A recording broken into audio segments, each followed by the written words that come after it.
ba ang mga paalala sa atin ng banal na mag-anak, Jesus, Maria, at Jose? Of course, we cannot be like them. We cannot be like the Holy Family, the Sagrada Familia. But, mind you, my dear friends, this Holy Family, itong Sagrada Pamilyang ito'y mayroong mga paalala para sa bawat isa. 3 punto ang nais ko pong pagnilayan sa umaga pong ito. 3 mga paalala ng Sagrada Familia. Una, ang katotohanan, mga kapatid ko, na sa pamilya, we need to accept each other. Sabihin nga po natin, accept each other. Medyo lakas natin. Accept each other. Very good. Totoo po yun. Why? Because we have differences. Mayroon tayong kanya-kanyang mga pagkakaiba. Mayroon tayong kanya-kanyang mga kahinaan. Hindi tayo magkakamuka. Amen. Amen. Yun pong mga nanay na nandirito, alam na alam ninyo yan. Yung panganay, hindi kamukha ng bunso. Amen. Yung bunso, hindi kamukha ng gitna. Amen. Karaniwan, kaming mga gitna, ang pinakapogi. Abi, siyempre. Abi, bakit ko ba naman ibabagsak pa yung sarili ko? Kaming mga bunso, ang pinakapogi. Kaya nga po, matuto kayong tanggapin kami. Pinapakisamahan na lang namin kayo. Amen. We need to accept each other. Palakpakan nga po natin ang ating Panginoon. Natatandaan ko po yung nanay ko, lagi po niyang sinasabi sa amin, palagi ninyong titingnan ang inyong mga kamay. Tingnan nga po natin ang ating mga kamay. Ano ang katangian ng ating mga kamay? Sila ay magkakaiba. Amen? Ganon din daw po sa mag-anak. Ang mga tao'y magkakaiba. Mayroong nagagawa ang hintuturo na hindi magagawa ng hinlalato. Mayroong magagawa ang hinliliit na hindi magagawa ng hinlalaki. Pero kapag sila'y buo, marami silang magagawa. Amen? Mga kapatid, isang paalala sa ating pamilya, sa ating pamayanan, sa ating komunidad, we need to accept each other. Palakpakan natin ang ating Panginoon. Isa po ito sa aking mga sermon sa pagbe-bless ng mga bahay. Sa bahay, sinasabi ko sa kanila, sa bahay po, tanggap tayo. Amen? Hindi mo kailangang magpanggap. Kahit nga kumain ka ng nakataas ang paa, okay lang yun. Amen? Minsan, kahit madighay ka ng malakas, okay lang yun. Amen? Sa Jollibee, hindi mo magagawang magtaas ng paa. Sa McDonald's, hindi mo magagawang dumighay ng malakas. Amen? Sa KFC, hindi mo magagawang magkamay. Amen? Sapagkat sa pamilya, unang katangian, tanggap ka. Kahit na sino ka pa, kahit na ano ka pa, kahit na ano ang mga kahinaan mo, kahit na ano ang mga kasalanan mo, hinding-hindi ka nila iiwanan. Amen? Palakpakan nga natin ulit ang Panginoon. Natatandaan ko po, noong ako ay, sa mga pagkakataong ako ay napapagod, o kaya ay naiinip sa buhay, dito, kahit na po sa pagkapari, lagi akong umuuwi sa amin, sa tahanan po namin. Tagahagunoy po talaga ako. Pero wala na po kaming bahay sa Hagunoy, sa tabang na lang po kami, sa tabang na lang din ang nanay, kasi patay na po ang tatay ko. Laging sinasabi sa akin ng nanay ko, nung panahong ako ay lugmok,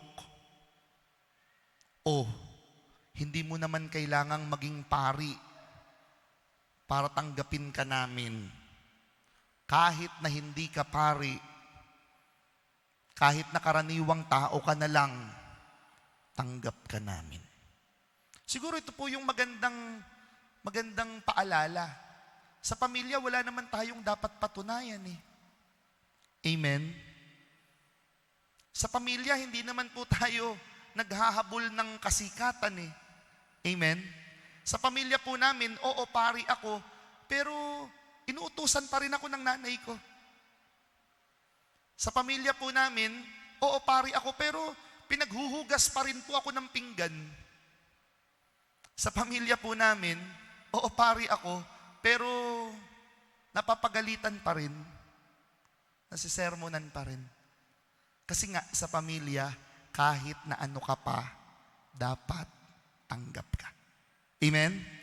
Hindi mo kailangan maging doktor para tanggapin nila. Hindi mo kailangan maging inhinyero. Hindi mo kailangan maging valedictorian. That, I think, must be clarified in every family. Saan tatakbo yan kung hindi mo tatanggapin? Saan tatakbo yan kung hindi mo yayakapin? Saan tatakbo yan kung pati ikaw, itinatanggi mo, itinatakwil mo? You want to have a happy family, at least happy, you need to accept each other. With all his or her faults, with all his or her weaknesses, strengths, capabilities, and capacities, you need to accept each other. Amen? Palakpakan natin ang ating Panginoon. Ikalawa, hindi lang po accept each other. The second is forgive one another daily. Sabihin natin, forgive one another daily. Totoo yun. Bakit? Hindi naman kasi tayo perpekto. May kahinaan tayo. Bakit tinawag na Sagrada Pamilya yung pamilya ni Jesus? Kasi alam ng pamilyang ito na hindi sila perpekto. And no family is perfect. Kaya nga hindi sila tinawag na perpekto pamilya, kundi banal na pamilya. Sagrada Pamilya. Why? Because they knew that no family is perfect. We all have weaknesses, but we can forgive one another. Amen? Amen? Totoo po yun. Ang tatay ko po, nakapambabae. Ako po, umiinom. Ang kuya ko, nagsisigarilyo. Ang ate ko, masungit. Because no one is perfect. No family is perfect. You need to accept that. And from there, forgive the imperfections of one another. Mahirap po sa atin, mga kapatid ko, yung magpatawad. Mas madaling magalit. Nagkukuhanan tayo ng mana. Nagkukuhanan tayo ng pera. Meron nga pong laro, na-browse ko lang sa Facebook. Meron daw laro ang mga pamilya, kamkaman ng lupa. Totoo yun. Kanino mapupunta ito? Minsan, buhay pa ang mga magulang, pinaplano na. We have imperfections in life. But the thing is, we need to know how to forgive one another daily. Bakit? Kasi ikaw man, may mga pagkukulang din. Ikaw man, may mga kahinaan din. Ikaw man, hindi perpekto. Amen? Amen? Palakpakan nga natin ang Panginoon. Yun po siguro yung magandang ikalawang punto. Matuto tayo na magpatawad. Ikatlo. Ano po ulit yung una? Accept each other. Very good. Ikalawa, forgive one another daily. At ikatlo, pray for each other. Sabihin natin, pray for each other. Totoo yun. We need to know how to pray for each other. Yung mga nanay, kahit po gaano kayo kalalakas, hindi po ninyo magagampanan lahat ng mga tungkulin sa buhay ninyo. Yung mag-isip lang kung ano ang kakainin sa maghapon, araw-araw, ba'y mahirap na po iyon. Kaya nga, kailangan ng dasal ng mga nanay. Yung mga nanay po ninyo, ipagdasal ninyo. You pray for your moms. You pray for your nanays. You pray for your mommies. Why?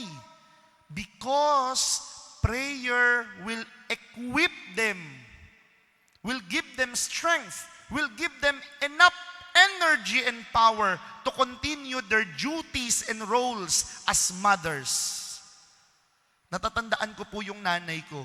Ang nanay ko, pagka po napapagod yun, isa lang ang linyahan, pagod na akong maging nanay. Buti pa ang mga katulong may sweldo. Samantalang kaming mga nanay, walang sweldo. Amen.